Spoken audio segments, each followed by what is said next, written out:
안녕하십니까. 언제나 소비자폰에서 방송하는 콘스탄트 김입니다. 이번 시간에는 돈 버는 증여 상속이 되겠습니다.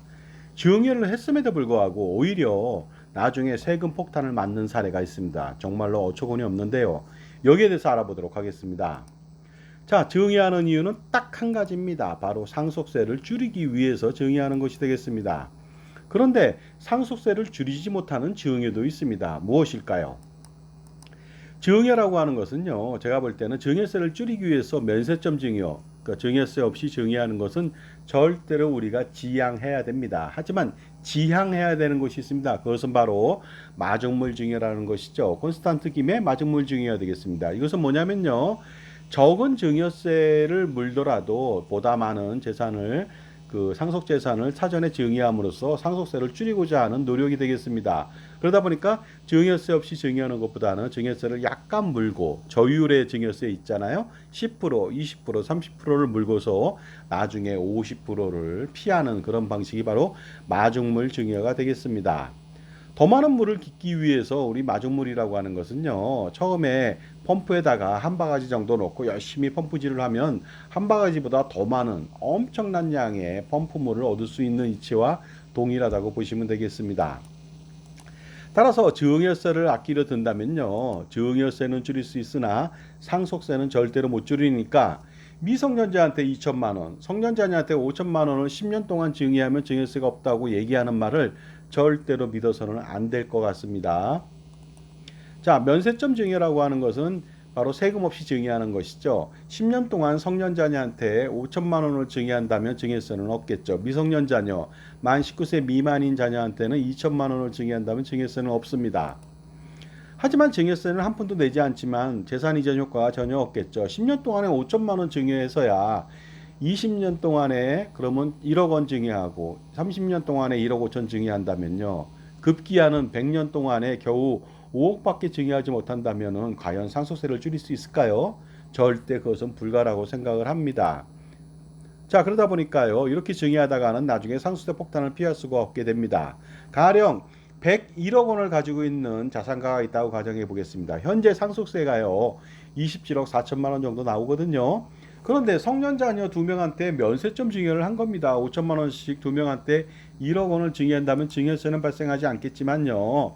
증여 후 남은 자산 100억 원이요. 매년 4% 상승한다고 가정해 보면 10년 후에는 148억 원으로 증가하게 됩니다. 그러다 보니까요, 증여 전보다 47억 원이나 증가했거든요.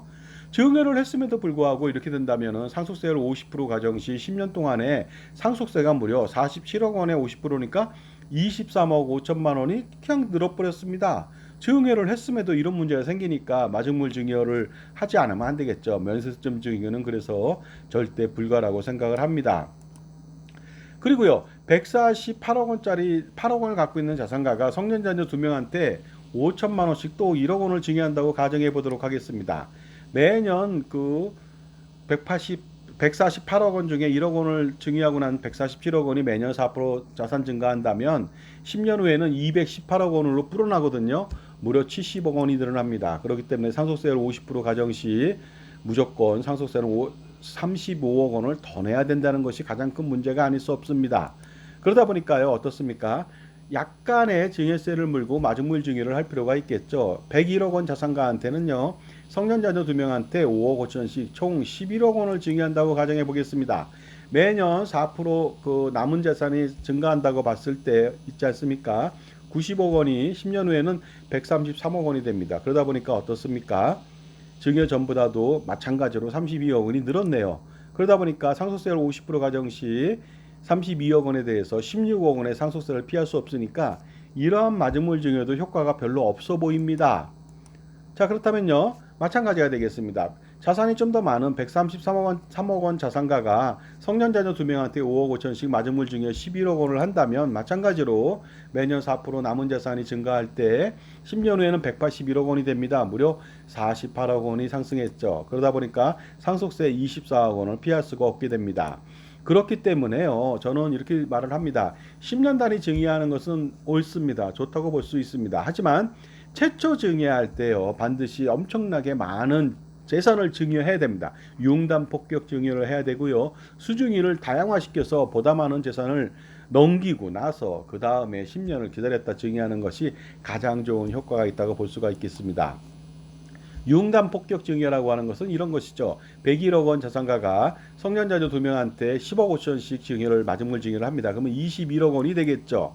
그리고 자녀가 결혼했으면 배우자가 있겠죠. 며느리나 사이가 있는데 10억 1천만 원씩 총 2명한테 20억 2천만 원을 증여합니다. 그리고 손자녀가 4명 있다고 가정했을 때 성년 손자녀 5억 5천씩 증여한다면 22억 원을 증여할 수 있겠죠. 이렇게 된다면 총 63억 2천만 원을 증여하고 증여세는 손자녀 같은 경우는 세대생활 할증세 30% 포함해서 토탈 14억 2,800만 원이 들어갑니다. 그렇게 된다면 어떻습니까? 63억 2천만 원을 증여하고 남은 재산이 10년 동안 4% 상승한다고 가정해 본다면 56억 원이 되거든요. 그랬을 때는 어떻습니까? 최초 증여하기 전 대비 45억 원이 줄었거든요. 그렇기 때문에 상속세를 50% 가정 시 이렇게 융단 폭격 증여를 하게 된다면요, 상속세는 22억 5천만 원을 줄일 수가 있게 되는 것이 되겠습니다. 하지만 증여하지 않았다면 10년 후 상속재산은 150억 원이 되거든요. 이때 배우자하고 자녀 2명이 있다고 했을 때 상속이 발생된다면 배우자 공제로 30억 원, 일가 공제 5억 원, 순금융재산 공제 2억 원 하니까 상속세는 51억 9천만 원이 나왔습니다. 따라서 증여했기 때문에 상속세 재산은 56억 원밖에 안 되다 보니까 증여 후 상속세는요, 배우자 공제 24억 원, 일가 공제 5억 원, 순금융재산 공제 2억 원 하니까 8억 4천만 원밖에 안 나왔거든요. 그래서 증여한 효과가 어떻습니까? 무려 43억 5천만 원을 바로 감소시킬 수 있습니다. 상속세를 감소시킬 수 있었겠죠. 자, 배우자한테 이번에 증여해 보도록 하겠습니다. 200억 원 자산가가 배우자한테 50억 원을 증여합니다. 그런데 배우자가 기존에 재산이 좀 있습니다. 50억 원이 있다고 가정해 보면 증여받고 배우자는 100억 원이 되겠죠. 본인의 재산은요, 배우자한테 50억 원 증여했으니까 150억 원이 남고요. 배우자 재산은요, 증여세 14억 9천만 원 공제하고 배우자 재산은 85억 원 정도가 남았겠죠. 자, 이렇게 만약에 배우자한테 50억 원 증여했을 때 과연 이 두 부부의 그 두 사람의 상속세는 어떻게 되는지 알아보도록 하겠습니다. 자, 지금까지 제 정보가 도움이 되신다면 무료 구독하고 좋아요 부탁드리고요. 멤버십 회원가입을 통해서 저의 동영상 프리미엄 서비스를 통해서요, 절세 비법을 배우셔서 수억 원 내지 수십억 원 이상의 절세를 해보시기 바랍니다. 자, 그렇다면 상속세를 판단해 보도록 하겠습니다. 일단 자산가가 200억 원에서 50억 원 증여했으니까 150억 원이 남았겠죠. 이것이 10년 동안 매년 4% 상승한다면 222억 원이 됩니다. 따라서 상속세는 87억 9천만 원이 나오고요. 배우자 증여받은 배우자의 상속재산도 85억 원이 20년 후에는 186억 원으로 상승합니다. 그러다 보니까 상속세 84억 9천만 원을 또한 피할 수가 없게 됩니다. 그러다 보니까 어떻습니까? 총 상속세가 두 개 합치니까 172억 8천만 원이 되고요. 50억 원 증여했으니까 14억 9천만 원의 증여세가 발생되니까 배우자한테 50억 원 증여함으로써 나중에 증여세 각각의 상속세를 계산해 보니까 총 들어가는 세금이요, 무려 187억 7천만 원이나 됩니다. 이 경우 잘못된 증여를 하는 생각이 들지 않습니까? 따라서 배우자 증여는 최악의 독이 될 수가 있습니다. 그러므로 배우자보다는 자녀 가족한테 증여하는 것이 좋겠죠. 자녀와 자녀 배우자, 그 다음에 손자녀한테 증여를 했어야 옳았죠. 그렇다면 자녀 가족한테 증여해 보도록 하겠습니다. 자녀한테 10억 5천만 원 마지물 증여하고요. 자녀 배우자도 10억 1천만 원, 손자녀도 각각 어떻습니까? 그 3명일 때 10억 5천만 원, 31억 5천만 원을 증여한다고 가정해 본다면 자녀 가족한테 증여했을 때 52억 1천만 원을 증여할 수가 있습니다. 그렇게 된다면 증여세는 14억 1,600만 원이 나오게 되겠죠. 자, 이렇게 증여하고 나서 자산가는 148억 원이 남았겠죠. 상속재산은 10년 후에 4% 상승한다면 219억 원이 되고요. 상속세는 86억 4천만 원이 나왔습니다. 그리고 배우자, 모친이 될 수도 있겠죠. 모친의 상속재산은 50억 원이 20년 후에는 110억 원이 돼서 상속세는 46억 9천만 원이 나오게 됩니다. 따라서 어떻습니까? 자녀한테 증여했을 때 부모님의 재산하고 자녀한테 증여했을 때 증여세를 계산해 보도록 하겠습니다. 총 상속세가 133억 3천만 원이고 증여세가 14억 1,600만 원 들어가니까 총 세금은 157억 5천만 원이 되겠습니다. 따라서 어떻습니까? 배우자한테 증여하는 것보다 자녀 가정한테 증여하는 것이 30억 2천만 원으로 감소시킬 수가 있습니다. 그리고요, 배우자한테 10년 후 증여를 한다면 배우자가 만약에 10년 후에 증여를 할 수도 있겠죠. 74억 원에서 다시 자녀 가족한테 52억 1천만 원을 증여한다고 가정해 보도록 하겠습니다. 이랬을 때 배우자 상속 재산은 22억 원밖에 남지 않고요. 그리고 10년 후에 증가한다 하더라도 32억 원, 상속세는 8억 4천밖에 들지 않습니다. 그러니까 최초에 뭐 부친께서 먼저 자녀가정한테 증여하고 자녀가정한테 증여하고 10년 후에 다시 모친이 또 다시 자녀가정한테 증여를 하게 된다면 이렇게 된다는 것이죠.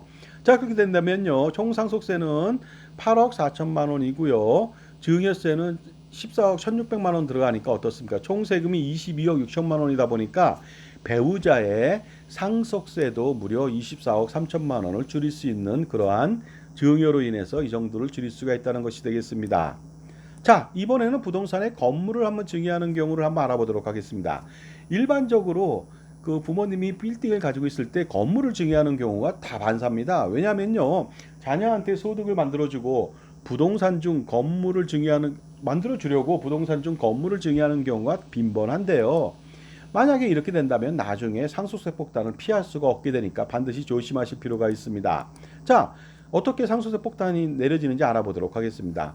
건물 20억 원 하고요, 토지 100억 원이라고 가정해 보겠습니다. 토탈 120억 원짜리 빌딩인데요. 이 중에서 건물 증여 시 어떤 일이 벌어지냐면 나중에 토지분 가격 상승으로 상속세 폭탄을 맞이하게 됩니다. 가령 매년 4% 상승한다고 가정했을 때 토지가요, 서울 같은 경우는 이보다 더 많이 상승하겠죠. 토지 가격 상승 시에 10년 후에는 100억 원짜리가 148억 원 되고요, 20년 후에는 219억 원, 30년 후에는 324억 원이 됩니다. 따라서 또 어떻습니까? 이분은 부친께서는 건물을 증여하면 건물은 똥값이 되거든요, 감가상각으로. 그런데 땅값은 엄청나게 증가하죠. 그렇기 때문에 어떻습니까? 상속세 폭탄을 피할 수 없으니까 건물분을 증여하는 것이 아니라 토지분을 증여했어야 옳았죠. 그리고 토지분에 대한 임대료도 자녀한테 지급을 하게 된다면요, 어떻습니까?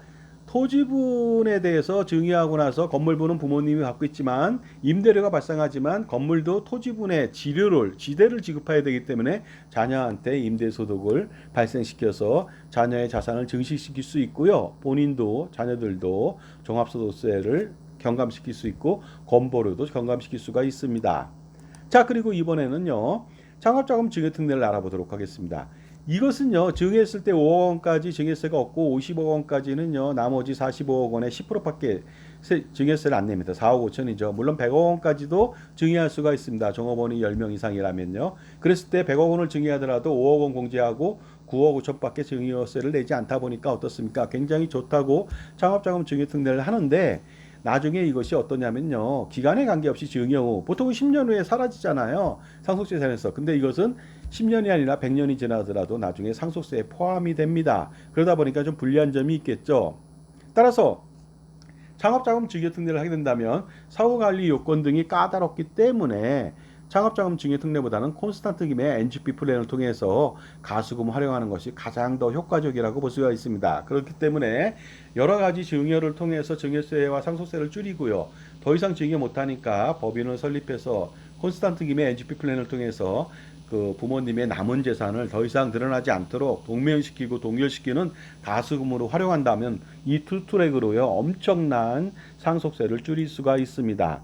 마찬가지로 가업승계용 주식증여 특례도 활용한다면요, 제가 볼 땐 창업자금 특례처럼 나중에 문제점이 발생할 수가 있습니다. 왜냐하면 이런 증여자금에 대해서 기간에 관계없이 상속재산에 합산 반영되고요, 특히 현재 비상장 주식 가치가 높았는데 증여를 받았다, 나중에 떨어져도 관계없습니다. 높았을 때 그 금액을 상속재산에 포함시키니까 이것은 창업자금보다 증여특례보다 훨씬 더 나쁜 결과를 가져올 수가 있습니다. 그래서 비상장 주식가치가 현재 고평가일 때 이거를 한다면 정말로 나중에 무지막지한 상속세 폭탄을 피할 수가 없게 되니까요, 가업승계 주식증여보다는요, 사전 증여 전략, 지분 평가를 통해서 비상장 주식가치 평가를 해서 낮아지는 시점에 지분을 먼저 증여하는 것이 가장 효과적이라고 볼 수가 있습니다. 자, 증여 원칙이라고 하는 것은 이런 것이죠. 다양한 증여 스킬을 발휘해서 증여세를 줄이는 노력이 필요하지만 더 중요한 것은요. 평생 재산권을 잃지 않고 증여하면서 상속세를 줄이는 기술. 이것이 바로 중요한 것이죠. 그렇기 때문에 콘스탄트 김의 파셜 기프트 부분 증여 반드시 해야 됩니다. 그래야지 재산권을 행사할 수 있고요. 두 번째로요. 어떻습니까? 콘스탄트 김의 그 수렴청정 증여를 통해서 증여 약정을 맺고 증여를 했지만 재산권이 넘어갔지만 어떻습니까? 재산은 넘어갔지만 재산권을 끝까지 챙기는 그러한 수렴청정 증여가 필요하고 그 다음에 마지막으로 콘스탄트 김의 NGP 플랜을 통해서 증여한 재산이나 부모님의 재산을 전부 다 가수금으로 법인에서 운영한다면 부모님은 재산권을 절대로 잃지 않고 어떻습니까? 나중에 상속세를 확실하게 줄일 수가 있습니다. 증여의 원칙 중에 가장 중요한 건 증여세와 상속세를 줄이는 것이 기본이 되겠습니다만 더 중요한 것이 있습니다. 재산권을 잃지 않는 것이죠. 재산권이라고 하는 건 재산이 넘어갔지만 상속세는 줄였지만 권리는 잊지 않았다는 것이죠. 그러다 보니까 어떻습니까? 반드시 이걸 해야만 나중에 세금도 줄이고 목숨은 줄이지 않고 늘릴 수가 있는 것이 되겠습니다. 절세 컨설팅으로요. 제가 말씀드리겠습니다. 그동안 경험에 의해서 투자해서 1억 원, 2억 원 버는 거 굉장히 어렵습니다. 하지만 절세 컨설팅을 한다면요. 충분히 10억 원, 20억 원, 30억 원 그 이상의 절세가 가능하고 특히 콘스탄트 김의 NGP 플랜을 통해서요. 엄청나게 100년 동안에 할아버지, 아버지, 손자녀 100년에 걸친 세금 호산하고 투자 호산을 동시에 제가 펼쳐드릴 수 있으니까 그 절세 금액이라고 하는 것, 투자 수익이라고 하는 것은 이루 말할 수가 없습니다. 반드시 그러니까 콘스탄트 김의 다양한 절세 전략과 증여 전략을 세우시고 동시에 NGP 플랜을 실행시키면 정말로 무지막지한 그 어떤 정보가 들어서라도 가름주를 횡행하더라도 100년 동안은 안전하게 내 재산을 상속하고 증여하고 지킬 수가 있고 평생 세금 내지 않고 건강보험료도 최대한 줄이거나 안 낼 수가 있습니다. 그러다 보니까요. 반드시 적격인 종합자산관리사의 적격 컨설팅을 받는 것이 재산을 지키고 불리고 늘리고 그 다음에 어떻습니까? 반드시 대를 이어서 재산을 이전시킬 수가 있는 것이 되겠습니다. 절세 컨설팅은 그러다 보니까요. 단편적인 팁 가지고서 그러니까 면세점 증여로 5천만 원 증여하면 비과세 증여할 수 있고 5천만 원 가지고 연금 들어가면 비과세 효과 있습니다. 이런 식으로 말하다가는요. 어떻습니까? 증여도 꽝 나고요. 상속세도 꽝이 나고 비과세는 말도 안 되죠. 연금보험으로 비과세를 하니 복리 효과가 없고 그 다음에 수익이 떨어지는데 무슨 비과세가 있겠습니까? 그러다 보니까 그렇게 한다면 단편적인 그런 잘못된 전문가의 어떠한 컨설팅을 받는다면 모두 다 망치는 결과가 나오니까 종합적인 사고를 할 수 있는 적격 컨설팅이 필요하겠죠. 바로 종합자산관리사의 덕목이라고 한다면 풍부하고 심도 깊은 해당 분야에 대한 전문적 지식이 있어야 되고요. 다양한 경험이 있어야 됩니다. 그러다 보니까 어떠한 상황이 오더라도 충분히 대처할 수 있고요. 예견될 수 있겠죠. 그리고요. 더 중요한 것은요. 자신만의 솔루션을 가지고 있어야 됩니다. 또한 가장 중요한 것은 그렇게 훌륭한 종합자산관리사가 금융기관이나 판매인 역할을 한다면 여러분을 잡아먹을 수도 있습니다. 그러다 보니까 자신의 편에서 금융기관에 속하지 않고서 독립된 상태에서 여러분의 편에서만 당신들의 편에서만 바로 컨설팅 해주는 것이 가장 중요하다고 볼 수가 있습니다. 전쟁에서 PR을 식별하지 못한다면 반드시 필피하듯이요. 자신만을 위한 종합자산관리사를 만날 필요가 있겠죠. 자산가라면 엄청난 고민이 있겠죠. 이런 고민들이요 진짜 많습니다. 보시는 바와 같이요. 콘스탄트 김의 NGP 플랜을 통해서 한 방에 그냥 태풍처럼 한 방에 쓸어갈 수가 있습니다. 모든 것을 해결할 수가 있겠죠. 저는 투자와 절세 컨설팅, 투자 컨설팅, VIP 컨설팅 3,300여 차례를 해온 경험 있는 사람입니다. 그리고요. 그 콘스탄트 김의 NGP 플랜을 통해서 할아버지, 아버지, 손자녀 3대에 걸쳐서 100년간의 그 절세 전략, 투자 전략을 세운다면요. 안전하게 100년 동안의 세금 호산, 투자 호산을 제공할 수가 있습니다. 그렇게 됐을 때 이 엄청나게 많은 절세 금액들 어떻게 감당하시겠습니까? 이거 진짜로 엄청나거든요. 이 금액을 감당하는 것이 아니라 그 수백억 원 그 이상의 절세 금액을 여러분이 가져갈 수가 있습니다. 물론 투자 수익도 벤치마크 수익률 8% 10% 연단위 수익률 통해서 여러분 또한 투자 수익도 가져가고 수익에 대한 세금은 거의 없죠. 왜냐하면 NGP 플랜에서는요 종합소득세가 없고 상속세 증여세 없고 건보료도 없기 때문에 그렇습니다. 자 콘스탄트 김의 NGP 플랜 세미나 9월달 9월 6일날 금요일, 9월 7일날 토요일 양일간에 걸쳐서 합니다. 여러분 편하신 시간에 찾아오시고요. 강남역 공간이즈에서 하고요. 신청 방법은 저한테 3만 원 입금하시고 문자로 성함하고 언제 참여하실지 문자만 보내주시면 되겠습니다. 자, 어떻습니까? 그 강남역 5번 출구 바로 밑에 그 197m의 공간이즈로 찾아오시면 되겠습니다. 자, 지금까지요. 증여를 했지만 엄청나게 잘못해서 상속세 폭탄을 맞거나 아니면 증여를 했지만 상속세는 줄였지만 목숨까지 줄이는 현명하지 못한 증여를 하면 안 된다는 말씀 드렸고요. 반드시 그 콘스탄트 김에 3종 세트가 있습니다. 현명한 증여, 콘스탄트 김의 파셜 기프트 부분 증여, 콘스탄트 김의 수렴 청정 증여, 약정 증여가 되겠습니다. 그 다음에 콘스탄트 김의 NGP 플랜을 통해서 여러분들 확실하게 100년간의 절세 전략, 그 다음에 투자 전략을 세워보시기 바랍니다. 감사합니다.